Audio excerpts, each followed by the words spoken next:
lagu-lagu pujian yang sekarang-sekarang. Waktu kemarin kita nyanyikan lagu itu, satu persatu saya lihat mata mereka berkaca-kaca. Di atas segala berkat Tuhan, pastikan bahwa namamu terdaftar di sorga. Amin. Yesus kepunyaan kita. Ya. Nah, hari ini saya akan berbagi tentang kata-kata bahagia yang ketiga. Kalau yang pertama itu apa? Berbahagialah kita yang miskin di hadapan Tuhan. Bukan Tuhan mau kita miskin, tapi Tuhan mau kita sadar keberadaan kita. Bahwa kita nggak bisa memenuhi segala kebutuhan kita tanpa Tuhan. Sadari sekaya apapun kita ini miskin di hadapan Tuhan. Amin. Amin. Yang kedua apa? Kata berbahagianya? Berbahagialah orang yang berduka cita. Bukan Tuhan mau kita terus-terusan berduka cita, tapi sadari dalam hidup ini bukan hanya ada sukacita, tapi Tuhan juga mau kita siap untuk perkara-perkara duka cita. Ya, suka dan duka datang silih berganti, bukan untuk melemahkan iman kita, tapi menguatkan iman kita. Amin. Ada lagunya itu, lagu lama juga. Jadi siapkan diri kita untuk perkataan Tuhan yang ketiga, yaitu berbahagialah mereka yang lemah lembut. Karena mereka akan apa? Kita lihat ayatnya ya. Kalau nggak buka ayatnya nanti dikira pengajaran progresif lagi. Kita lihat ayatnya dari Matius 5 ayat 5. Saudara mau baca yang terjemahan bahasa Palembang atau bahasa Indonesia? Palembang. Karena kita tinggal di Palembang ya. Saya baca ayat bahasa Indonesianya dan saudara baca ayat yang bahasa Palembangnya. TBP itu terjemahan bahasa Palembang. Karena memang kita sedang mengerjakan itu. Ya, mudah-mudahan dalam tahun-tahun ke depan kita selesai semua terjemahan ini dan bisa dipakai oleh seluruh orang di Sumatera Selatan. Amin. Saya baca ayat bahasa Indonesianya. Demikian firman Tuhan. Berbahagialah orang yang lemah lembut, karena mereka akan memiliki bumi. Silakan saudara baca bahasa Palembangnya.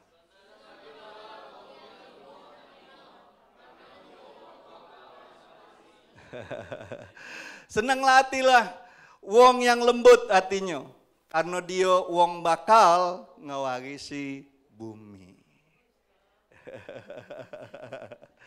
Siapa yang percaya firman ini untuk saudara dan saya? Amin. Tuhan mau kita punya hati yang lemah lembut. Bukan lemah gemulai loh. Kalau lemah gemulai nanti dibilang golongan yang sebelah itu nanti. Sekarang rame kan golongan sebelah itu. Ya, hati-hati, golongan pelangi itu yang ngakunya pelangi tapi bukan pelanginya Tuhan. Kalau pelanginya Tuhan itu pelangi kasih. Ya, lambang perdamaian Tuhan dengan Nuh. Ya, kalau pelangi yang sekarang bahaya, Saudara. Ya, bahaya. Nah, Bapak Ibu, saudara-saudariku yang terkasih, banyak orang menganggap bahwa kelemah lembutan itu sama artinya dengan kelemahan. Banyak orang di dunia ini berpikir kalau orang yang lemah lembut itu kelemahan bagi orang tersebut. Ya, lemah lembut juga bukan berarti lemah gemulai. Orang yang membiarkan dirinya dikuasai orang lain juga bukan definisi dari orang yang lemah lembut. Ketika Yesus mengatakan bagian ketiga dari perkataan khotbah dia di atas bukit ini, dia berkata berbahagialah orang yang lemah lembut. Dia tidak meminta kita untuk menerima hidup itu begitu saja. Pasrah terhadap perlakuan orang lain. Tuhan Yesus sebenarnya hendak mengajarkan kepada kita pengikutnya untuk belajar memiliki hati yang tunduk dan taat kepada Allah dan firman-Nya. Dibutuhkan kelemah lembutan di dalam hati kita untuk menerima firman Tuhan dan perkataan Tuhan. Orang yang hatinya keras akan sulit menerima kebenaran firman Tuhan. Israel itu bangsa Israel itu pintar-pintar nggak? Cerdas-cerdas nggak?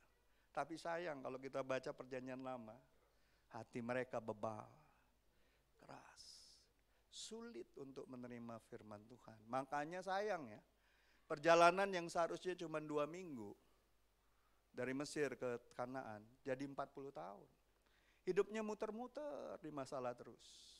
Sayangnya, perkara yang sudah jadi contoh bagi kita, masih terus dialami oleh orang Kristen hari-hari ini.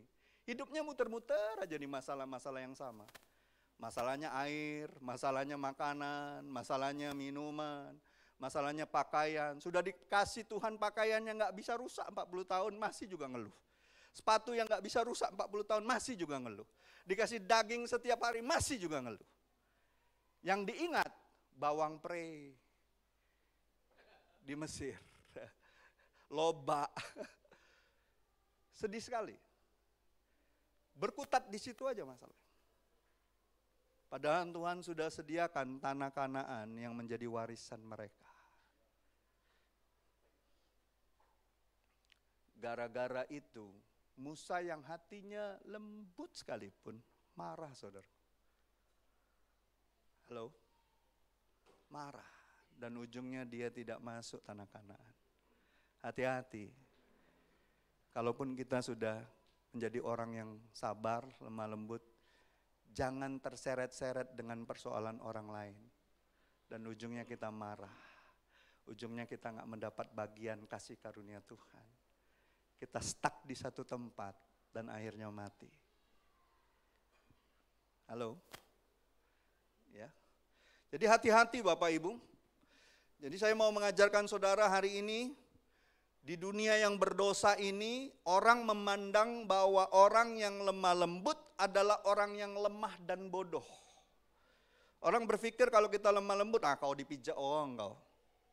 Kalau orang Palembang ngomong ya, kalau lemah lembut kau diinjek-injek orang. Orang berpikir seperti itu. Ya. Sebab orang dunia mengajarkan orang yang kejamlah yang akan berkuasa. Kalau nggak kejam nggak bisa. Apalagi kalau ngobrolnya sama para businessman. Kalau nggak kejam nggak bisa pastor. Mesti kejam. Ya, ibu kota sudah sekejam ibu tiri. Itu Indosiar, saudaraku. Kalau kita nggak diajarin kayak gitu sama Tuhan.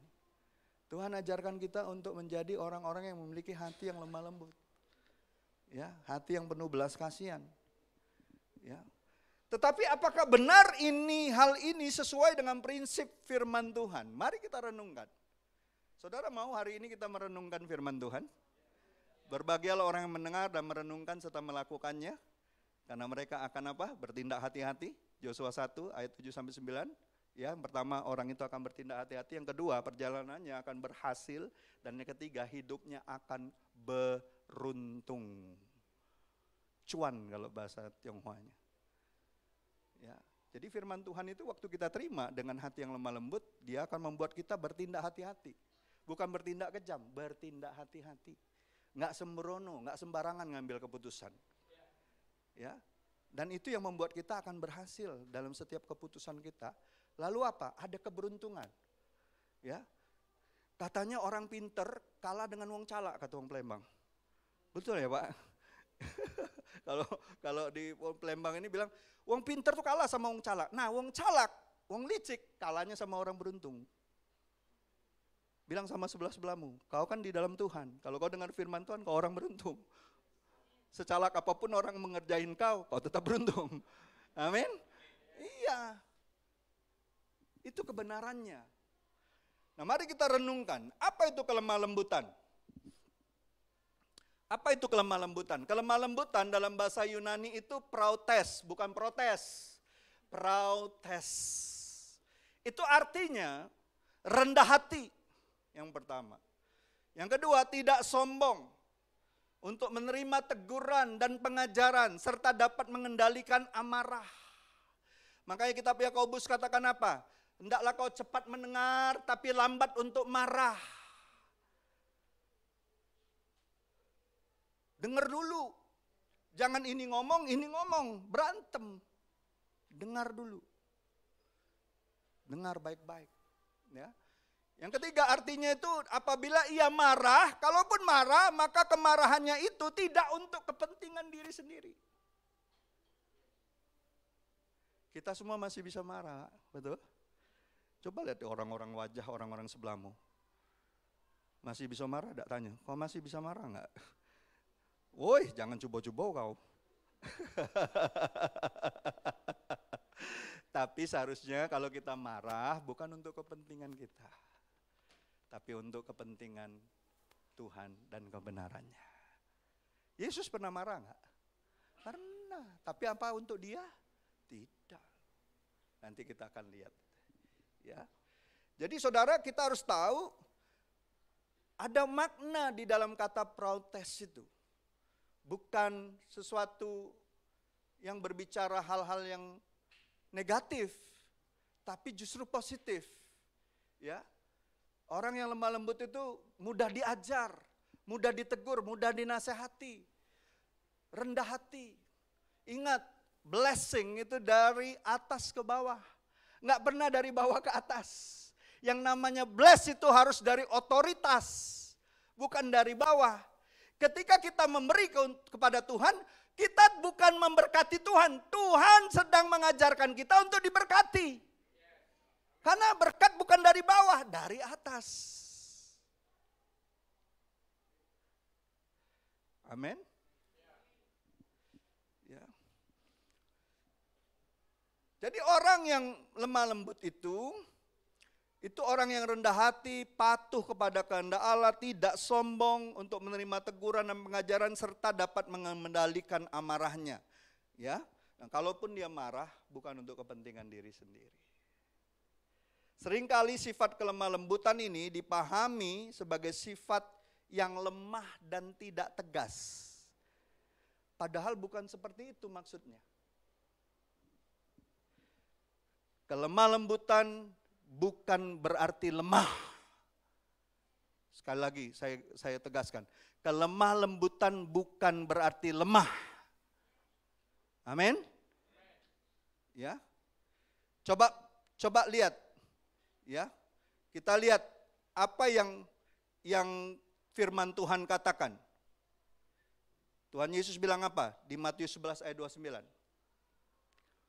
Pikul lakuk yang kupasang dan belajarlah daripadaku, karena aku lemah lembut dan rendah hati, maka jiwamu akan mendapatkan ketenangan. Yesus mengidentifikasikan dirinya sebagai pribadi yang lemah lembut dan rendah hati. Belajarlah, kata Tuhan, daripadaku, maka jiwamu akan mendapatkan ketenangan. Kenapa banyak orang yang kelihatannya rohani, tapi suatu saat dia akan melakukan hal-hal yang sangat bodoh, bahkan di luar kendali pikiran manusia. Berapa tahun yang lalu kita mendengar ada seorang hamba Tuhan mutilasi orang. Ini nggak main-main, terjadi. Kenapa? Kok bisa terjadi seperti itu? Karena jiwanya sakit. Jiwanya nggak tenang.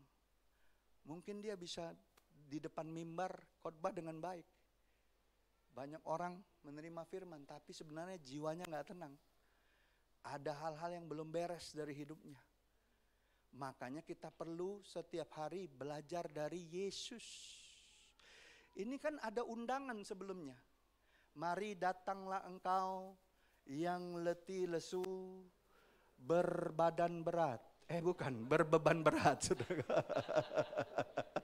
Oh, boleh juga yang berbadan berat datang sama Tuhan, betul. Berbeban berat. Kalau sudah badan berat, berbeban berat juga harus datang. Ya, Tuhan bilang belajarlah daripadaku. Tuhan undang loh setiap hari. Raja dari segala raja, Tuhan dari segala Tuhan, tiap hari undang kita. Lah, pertanyaannya, kalau raja sekali raja tiap hari undang kita, seharusnya kita bergairah, betul nggak? Lah kalau kita diundang Pak Jokowi, kita seneng nggak? Pasti ada sesuatu yang baik yang mau dia sampaikan sama kita, betul nggak? kita pasti prepare, betul nggak? Iya nggak? Pasti ingin yang terbaik, kita bisa tampil di depan dia. Ya nggak? Nggak mungkin pakai sandal jepit belang-beleng. Merah sama biru. Diusir nanti sama pengawal presiden. Betul nggak? Kita juga harus seperti itu. Tiap hari Tuhan undang kita. Raja dari segala raja loh. Tapi sayang ya. Betul kata Yesaya. Dalam duduk tenang dan tinggal diam. Disitulah letak kekuatanmu. Tapi kamu enggan. Banyak orang enggan. Banyak orang berpikir, masih banyak gawe lain. Yang lebih penting, bisnisku lebih penting. Urusan pekerjaanku lebih penting. Padahal Tuhan undang kita setiap hari untuk diberkati. Amin. Amin. Supaya tenang jiwa kita. Coba bilang sama sebelahmu. Kau butuh ketenangan setiap hari. Sehari aja kita nggak tenang. Orang akan bilang, agak lain dia hari ini. Agak aneh kawan ini hari ini. Halo, tipis sekali. Tipis sekali kesabarannya. Ya. Hati-hati saudaraku, tiap hari kita butuh ketenangan. Karena apa? Kalau enggak, kita bisa melakukan hal-hal yang bodoh dalam hidup ini. Jadi Bapak Ibu, Tuhan aja lemah lembut. Masa kita pengikutnya, kita yang namanya muridnya, kita yang namanya anak-anaknya, kita orang-orang yang keras hati, kasar, pemarah. Masa seperti itu sih? Bagaimana kita mau merepresentasikan kasih Bapa sama orang di sekitar kita kalau kita pembawaannya kayak gitu? Nggak bisa. Nggak bisa. Dunia ini sudah penuh kekerasan. Lihat perang di mana-mana sekarang. Ya kan? Orang sudah emosinya itu sudah nggak bisa ditakar sekarang. Gampang sekali marah, gampang sekali menyatakan perang. Ya, betul kata Rasul Paulus, orang akhir zaman itu mudah menumpahkan darah, dibilang. Tidak kenal jalan damai. Ngeri orang-orang hari ini. Biarlah kita seperti domba yang menurut, hanya dengar suara gembalanya. Amin. Kalaupun ada hal-hal yang kita perlu perjuangkan, perjuangkanlah dengan cara yang benar. Bukan dengan cara yang salah. Ya. Jadi Bapak Ibu, lihat. Alkitab mengatakan apa? Bilangan 12 ayat 3. Di perjanjian lama, salah satu nabi terbesar orang Israel itu Musa. Selain Elia. Makanya waktu Yesus terjadi transfigurasi di Gunung Moria itu, yang nemu Yesus siapa? Elia dan Musa. Itu lambang perjanjian lama. Makanya mereka, murid-muridnya ingin bangun kemah. Saking nyamannya. Ya. Musa itu dibilang seperti ini. Adapun Musa ialah seorang yang, mari sama-sama baca, sangat lembut hatinya. Lebih dari setiap manusia yang di atas muka bumi. Lembut sekali hati Musa itu, tapi bertahun-tahun dicobai terus oleh bangsa Israel. Kalau kita ya, apalagi orang Palembang, sekali ku diam ke. 2 kali ku biar ke, 3 kali ku kelapuk ke dia. Ku bencel ke dong. Musa ini bertahun-tahun, 40 tahun dikerjain terus, dia sabar. Bahkan ketika Tuhan bilang, bangsa ini bebal, tegar tengkuk, aku nyesel keluarkan mereka dari Mesir. Ku binasakan aja mereka. Musa yang bela di hadapan Tuhan. Tuhan, kalau kau bawa mereka keluar dari tanah Mesir untuk dihapuskan, untuk dimusnahkan, hapuskan namaku dari buku kehidupan. Dibela sama Musa. Tapi memang dasar Israel tegar tengkuk. tidak tahu berterima kasih. Terus kalau ibaratnya mancing itu,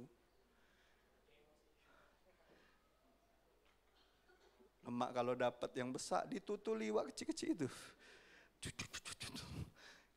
Tarik habis. Tarik habis. Bukan dimakan ikan yang jadi sasaran kita. Lama-lama bisa marah orang, ngamuk, betul nggak? Musa tuh bertahun-tahun digituin.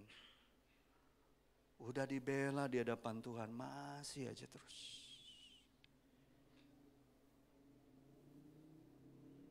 Saya mau kita belajar ya. Jangan sampai Musa yang begitu lembut hatinya, karena satu perkara dia marah. Tidak masuk tanah Kanaan.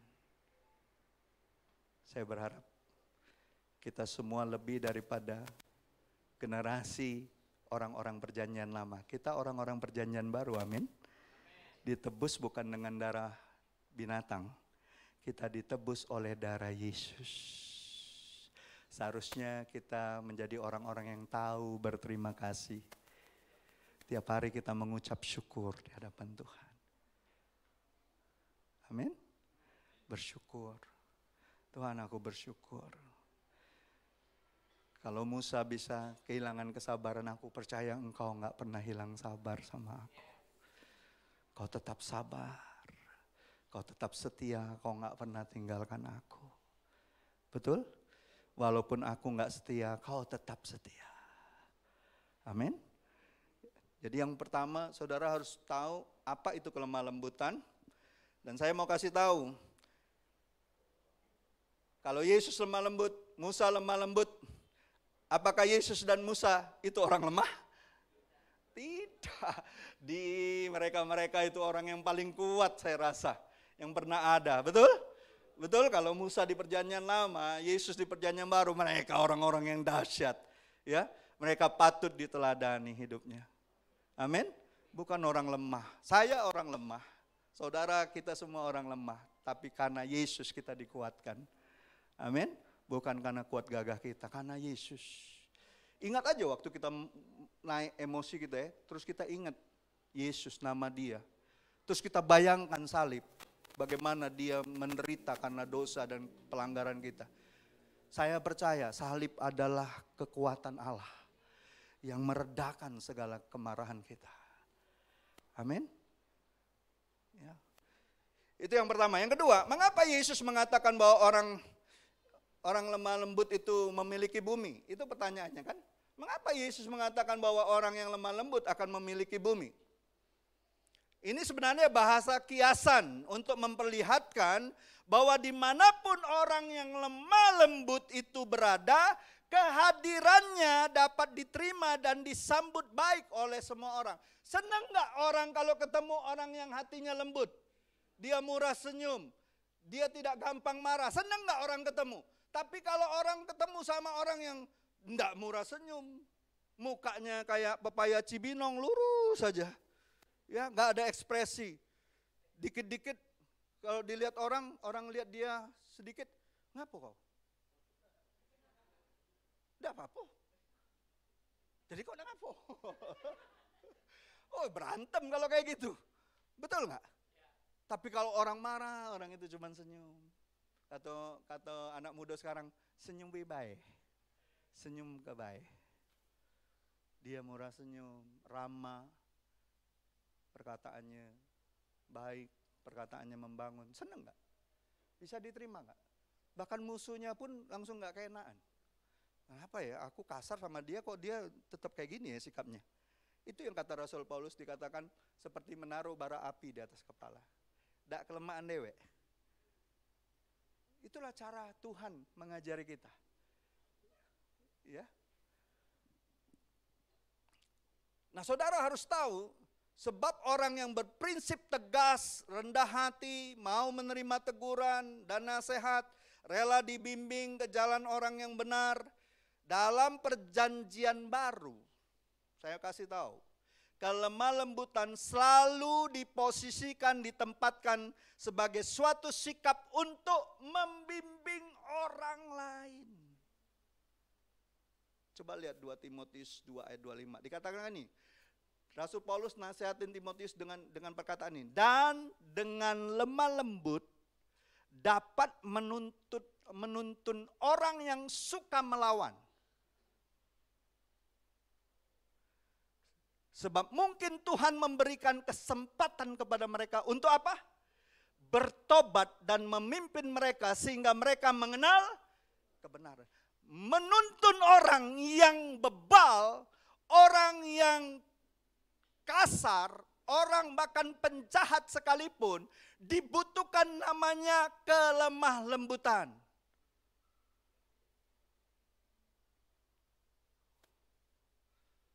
Ingat ya, kalau orang yang jahat, kita juga balas jahat, kejahatannya jadi berapa? Double, tambah besar. Reda itu pertengkaran? Enggak. Butuh kelemah lembutan. Apalagi ngajarin orang. Kalau orang Palembang ini kasar-kasar mau ngajarin orang. Sekali diajarin, ay kau nih bengak nian. Besok diajarin, ay kau nih lolonian. Ganti kalau nama-namanya. Ini buyan nian. Lah tiga bahason. Gimana orang itu mau berubah?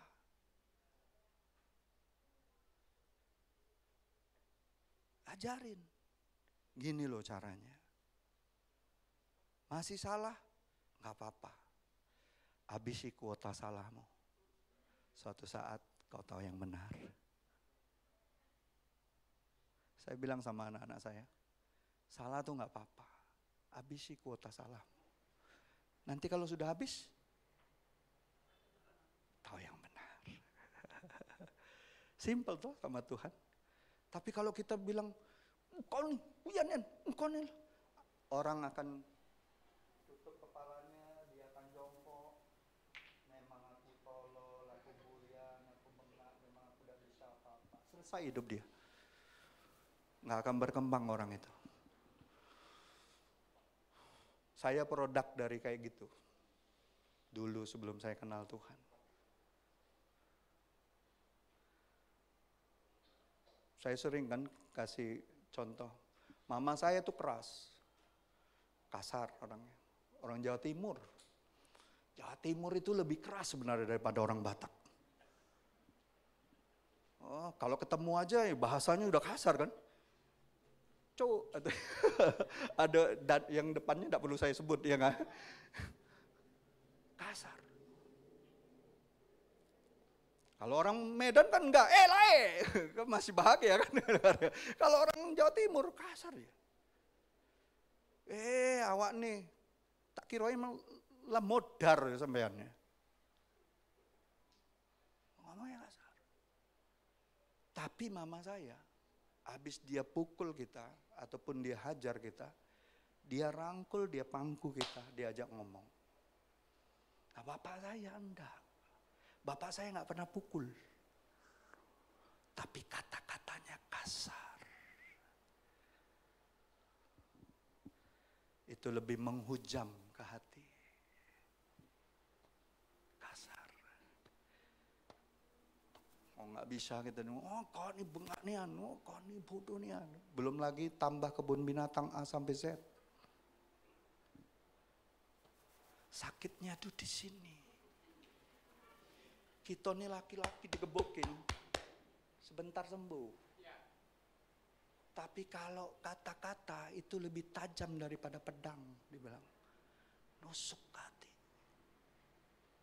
Lebih baik digebuk pakai gebukan kasur oleh mama kita, tapi dirangkul. Selesai. Sayang gitu sama mama kita. 5 bersaudara laki-laki, kalau dengar suara mama kita sudah tinggi, lari kita. Kenapa?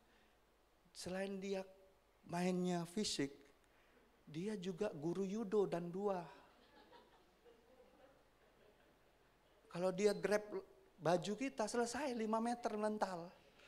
Terbang kita. Papa kita gak pernah pukul. Gak pernah. Tapi kita sampai dewasa sulit ngomong sama bapak.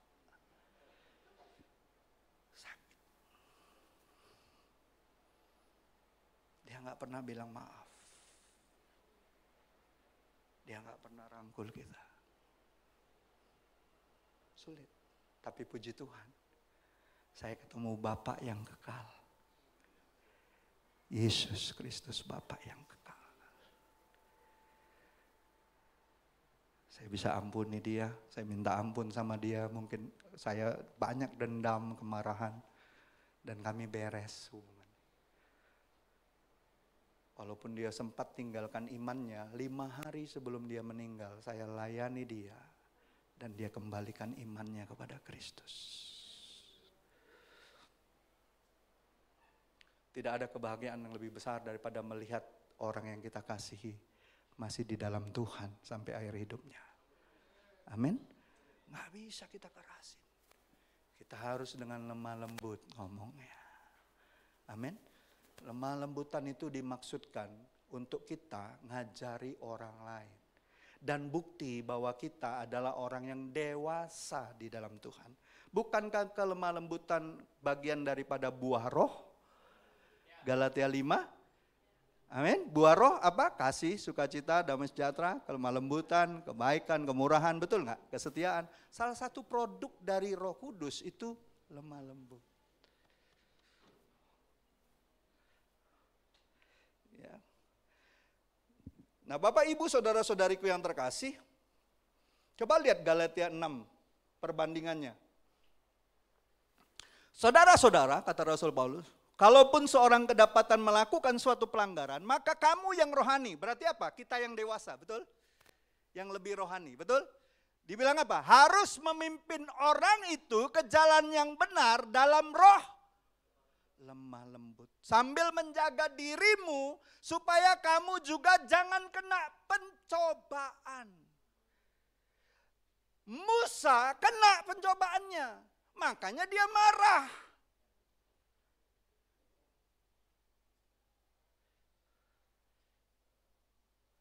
Hati-hati. Makanya kita butuh dipenuhi roh Tuhan setiap hari selain firman Tuhan. Amin. Supaya apa? Tidak gampang terseret dalam pencobaan orang lain. Hati-hati. Amin.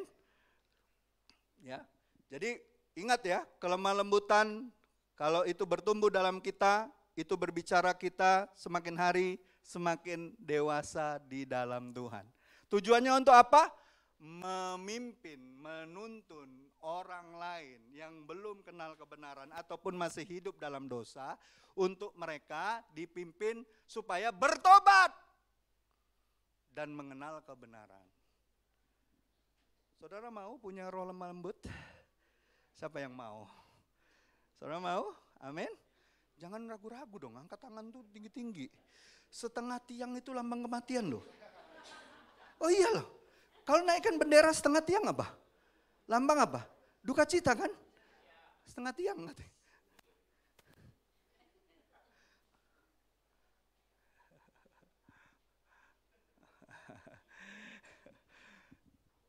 Yesus itu lemah lembutnya luar biasa. Coba bayangin. Coba ayat lanjutnya. Filipi 2 itu. Ada nggak? Nggak ya? Saudara pernah baca kan di Filipi 2 bahwa Yesus itu yang adalah Allah merendahkan dirinya, mengambil rupa seorang hamba, betul? Dan menjadi sama seperti kita, taat sampai mati, mati di kayu salib. Oleh karenanya Bapa di sorga memberikan dia nama di atas segala nama, yang olehnya segala pemerintahan di langit, di bumi, di bawah bumi, dan segala kuasa di jagat raya ini tunduk dalam nama itu. Bukankah itu bukti bahwa dia pribadi Allah yang begitu lemah lembut, tidak sombong, betul nggak? Dia mau mengambil rupa kita, manusia, ciptaannya.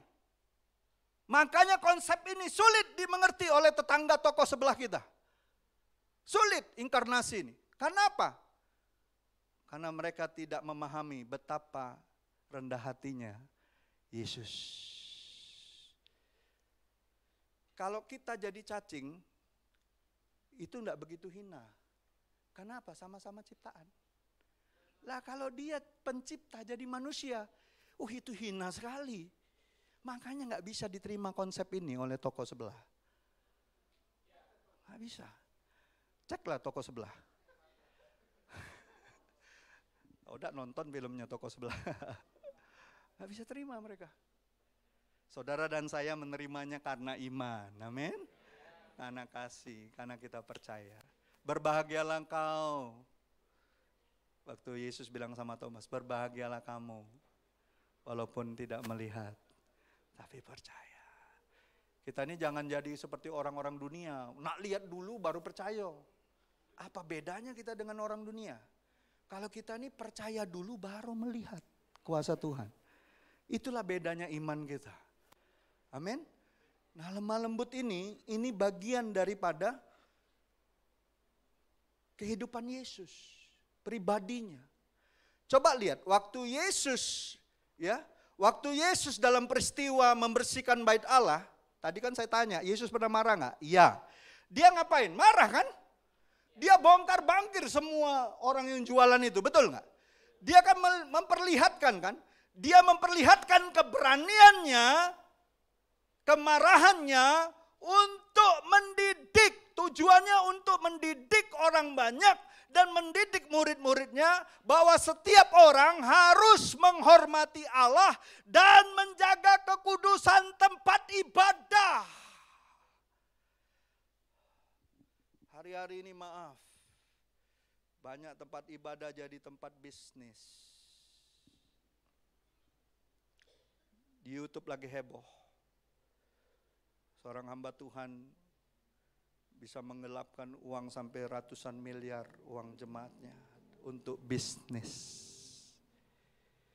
Kasus Indosuria, pernah dengar? Itu salah satunya. Ada beberapa hamba Tuhan terlibat di dalamnya. Tidak ada yang menegur, sinodenya pun tidak menegurnya. Makanya tambah menjadi-jadi. Yesus marah bukan tujuannya untuk dirinya. Tujuannya untuk kemuliaan Allah. Tujuannya untuk mendidik. Amin. Tujuannya untuk kasih tahu bahwa kekudusan Allah tidak boleh dilanggar. Nggak boleh dilanggar. Dan Tuhan telah memberikan teladan tentang kelemah lembutannya pada kita. Dia taat kepada misi Bapa di sorga, di dunia ini. Rela melepaskan semua haknya. Iya kan? Ada lagunya kan? Mengikut Yesus, itulah kesukaan hatiku.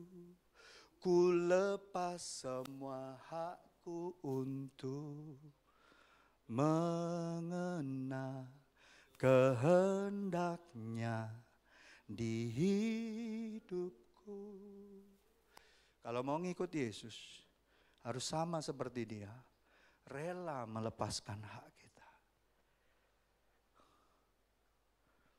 Kenapa banyak konflik di dunia ini? Karena masing-masing pihak tidak ada yang mau rela untuk melepaskan haknya. Konflik berkepanjangan. Jadi Bapak Ibu, orang yang lemah lembut mendatangkan kemenangan. Kenapa? Karena mereka mewarisi bumi. Tuhan nggak ngajarin kita jadi bodoh.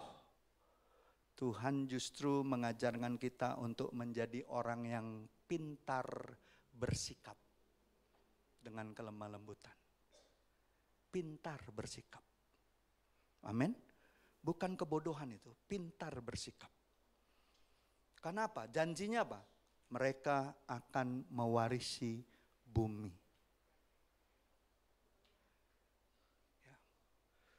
Dan yang terakhir, apa ciri-ciri orang yang lemah lembut hatinya?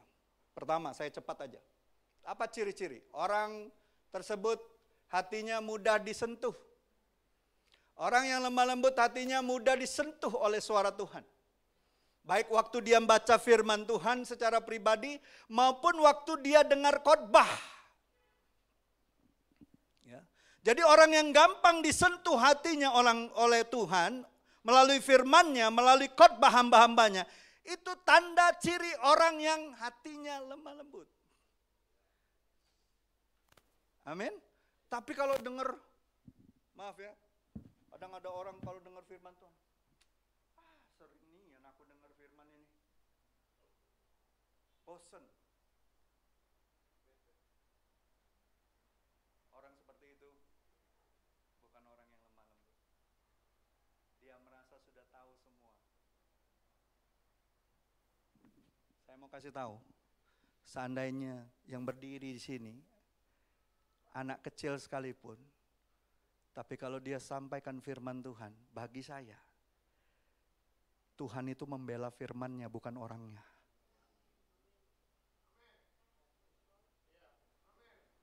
Pernah bertanya enggak Bapak Ibu? Ada kabar gini, itu tuh hamba Tuhan, kok dia kasar sama istrinya, mukulin istrinya, tukang berantem sama istrinya, tapi ketika dia KKR, ribuan orang bertobat pastor. Gimana? Cak mano itu pastor? Pak Cak itu. Banyak dosanya pastor di rumah. Tapi di pelayanan, luar biasa. Kuasa Tuhan bekerja. Dia khotbah orang ribuan bertobat. Ada yang salah sama Tuhan? Tidak salah Tuhan, saya bilang. Tuhan bela firman-Nya, bukan orangnya. Suatu saat orangnya akan dihakimi oleh Tuhan. Bukan kita yang berhak menghakimi dia. Tuhan yang berhak. Amin? Ada amin? Jangan pernah hakimi. Ucap syukur aja. Kalaupun kita tahu orang itu punya banyak salah. Kalaupun kita nggak punya kesempatan untuk menegur dia, paling tidak kita berdoa kepada Tuhan. Tuhan,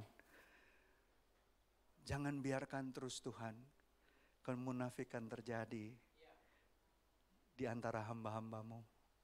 Aku berdoa Tuhan, insafkan, sadarkan. Amin. Kita nggak berhak hakimi. Tapi kalau ada kesempatan, Tuhan kasih kesempatan kita ngomong, ngomonglah. Ngomonglah dengan kasih, bukan ngomong dengan menghakimi. Pak Pendeta, Pak Pendeta nih, di rumah aku dengar Pak Pendeta galak gebok ini ya. Cari lawan tuh yang seimbang sama aku be. Bukan kayak gitu. Bukan kayak gitu. Tegurlah dengan kasih. Pak, saya ini dengar dari orang, Bapak lakukan ini ya. Benar nggak Pak?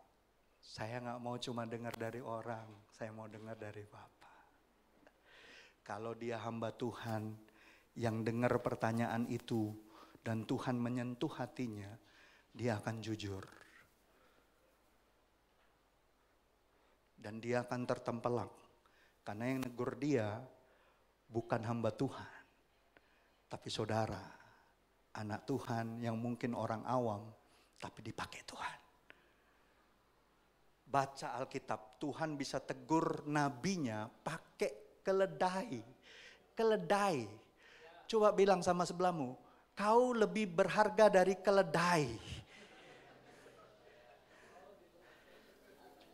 Keledai aja Tuhan pakai untuk tegur nabinya, betul nggak? Apalagi saudara dan saya. Amin. Jadi Bapak Ibu, yang pertama orang yang lemah lembut cirinya, orang itu mudah disentuh oleh Tuhan. Ketika Roh Kudus mulai berbicara melalui firman, dia mudah dinasihati, mudah menyadari kesalahannya. Persoalannya ada begitu banyak orang yang keras hatinya, kasar, tidak tahu salah tapi dia tidak mau perbaiki, dia nggak ngaku dia salah, dia nggak mau ngaku dan dia tidak mau memperbaiki. Orang yang seperti ini akhirnya tidak mengalami kemajuan hidup di dalam Tuhan. Dia kena virus namanya GGA. Tahu GGA, virus lebih mematikan daripada virus HIV/AIDS ataupun virus COVID kemarin. GGA, Kristen GGA itu gitu-gitu aja. Gitu-gitu aja hidupnya. Nggak ngalamin apa-apa sama Tuhan.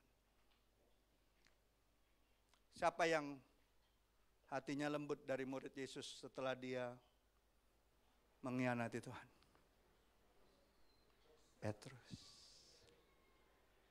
Waktu dilihat Tuhan di pantai itu, kan dia sudah ngajak kawan-kawannya kan?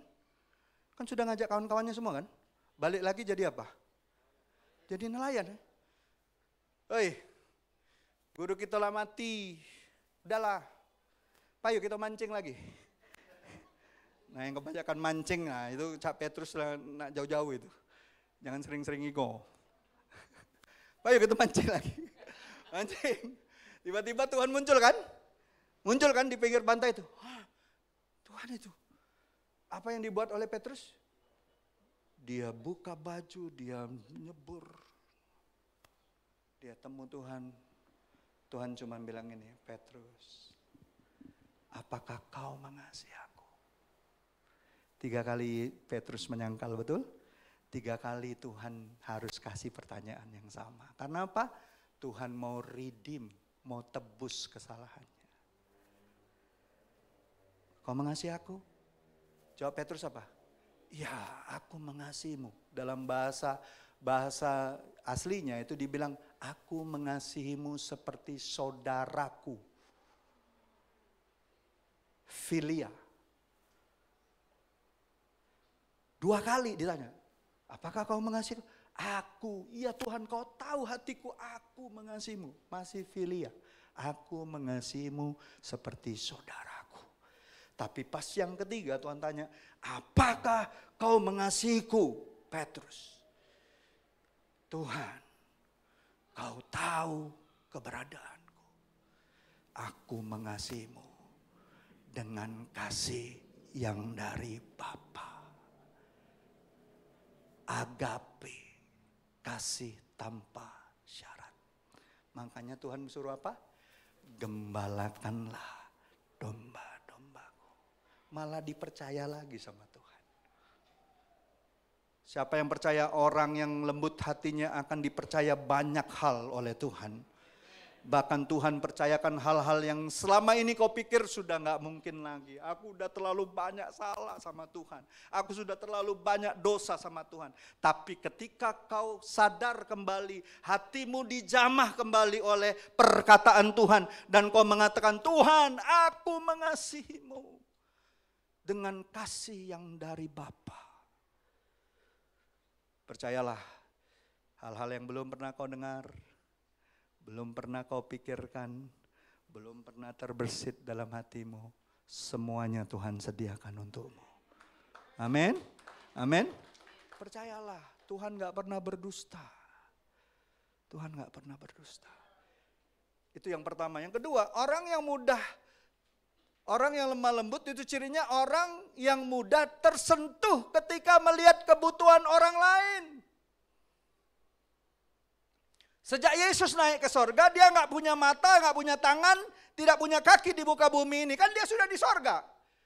Siapa mata, tangan dan kakinya? Kita, gerejanya. Kan dibilang kita tubuh Kristus, betul gak? Dia kepala. Berarti tangan, kaki, mata, itu kita. Kita yang harus menjadi kepanjangan tangan, kepanjangan kaki, dan melihat kebutuhan orang-orang di sekitar kita. Pertanyaannya, apakah tangan kita masih terulur untuk kebutuhan orang lain? Apakah kaki kita masih melangkah untuk memberikan pertolongan akan kebutuhan orang lain? Apakah kita masih tersentuh ketika melihat orang lain yang membutuhkan pertolongan? Jawaban ada di diri kita masing-masing. Saya nggak perlu mengidentifikasikan urusan saudara sama Tuhan. Amin. Jangan kita bilang, Tuhan aku mengasihimu. Tuhan gak kelihatan, yang kelihatan tuh orang di sekitar kita. Saya teringat, saya nonton filmnya Mother Teresa. Mother Teresa itu keluar akhirnya dari ordonya dan dia membuat ordo baru. dengan pernyataan firman Tuhan. Waktu dia di kereta api, dia lihat ada orang peminta-minta. Tolong, aku lapar, aku lapar. Mother Teresa lihat, tiba-tiba firman Tuhan tuh berbicara dalam hatinya. Kalau kau memberi makan orang yang lapar ini, sama dengan kau melayani aku, kata Tuhan.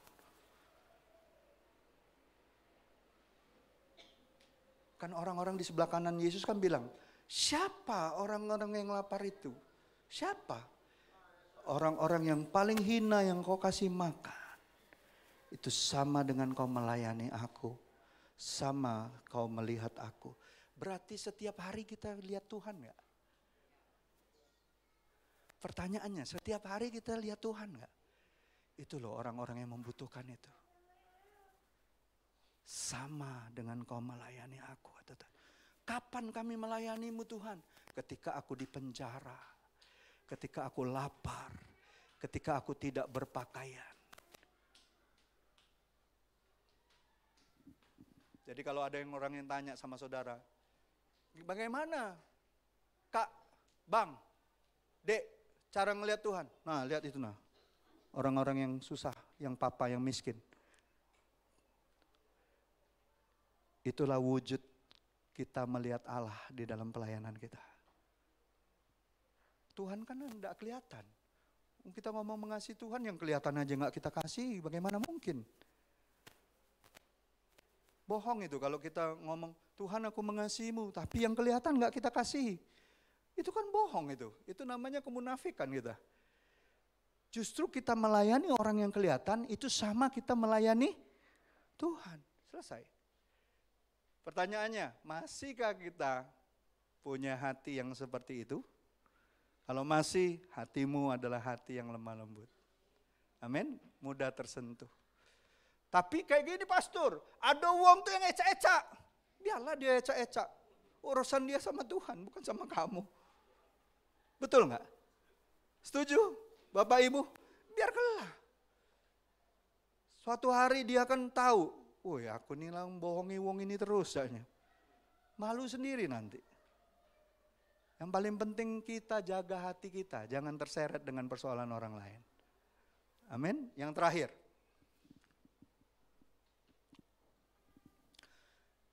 Seorang yang berani membela keadilan. Seorang yang lemah lembut tidak tahan ketika melihat perlakuan yang tidak adil.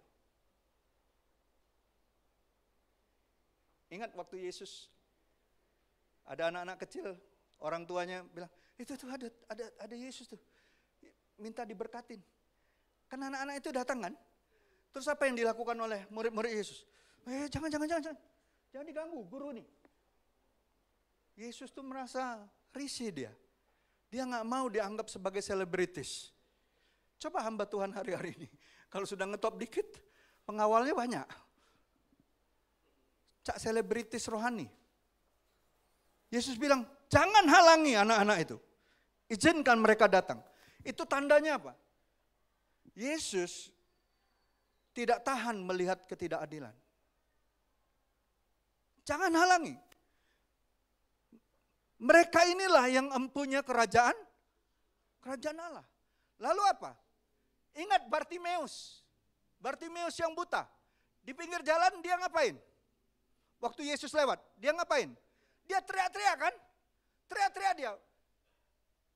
Yesus, anak Daud. Yesus, anak Daud. Have mercy on me. Kasihanilah aku. Tahu nggak semua orang ngomong apa sama dia? Hush, diam. Kau ini ribut baik kau ini.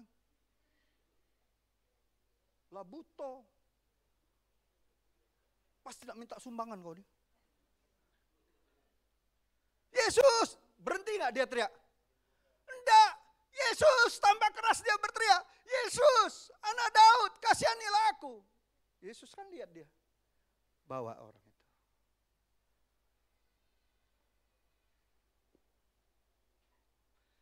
Yesus itu gak pernah tahan melihat ketidakadilan.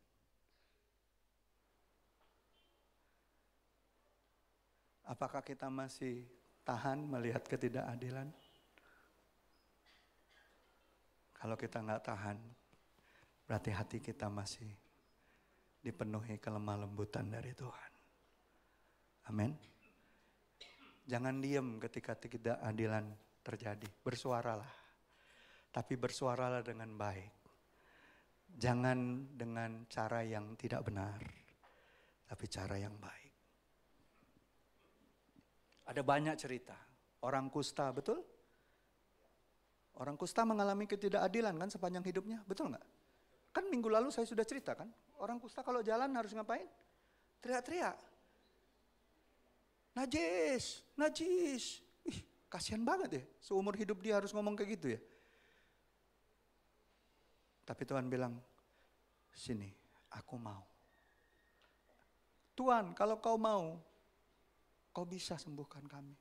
Aku mau. Itu tanda bahwa Yesus adalah orang yang lemah lembut. Dia tidak tahan ketika ketidakadilan terjadi. Dia selalu ingin menyatakan keadilan Tuhan atas hidup seseorang. Amin. Banyak kisah yang lain. Orang yang lumpuh 38 tahun di kolam Bethesda. 38 tahun mengalami ketidakadilan, betul nggak? Nggak ada orang yang bawa dia nyebur, betul nggak? Tapi Tuhan bilang, angkat tilammu. Amin. Kesimpulannya, jadilah pribadi yang lemah lembut di hadapan Tuhan. Coba kalau antara brother dengan brother, kalau suami istri saling rangkul, kita belajar ya untuk jadi lemah lembut. Ayo saling rangkul, kalau itu suamimu atau istrimu ataupun brothers to brothers, belajar ya jadi lemah lembut. Amin. Amin. Kalau yang dibilang belajar ya jadi lemah lembut, saudara merasa saudara masih kasar sama orang di sebelahmu, maafin aku ya kalau aku sering kasar. Maafin aku. Amin. Ada amin? Percayalah ketika saudara mengizinkan Roh Kudus berbicara dalam hatimu, maka buah roh yang salah satunya adalah kelemah lembutan akan muncul dalam hidupmu. Amin. Hal-hal yang seperti inilah sesungguhnya yang menyentuh serta mengubahkan hati seseorang saat kepribadian Allah terpancar melalui kelemah lembutan dalam hidupmu.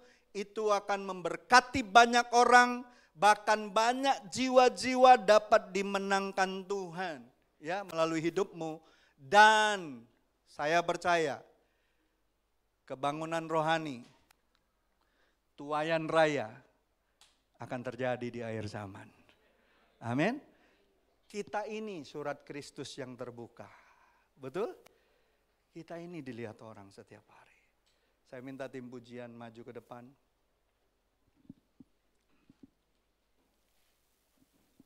Siapa yang mau disentuh oleh Tuhan pagi hari ini? Saudara mau disentuh Tuhan pagi hari ini? Saudara mau dilembutkan Tuhan? Amin. Kita ini tanah liat.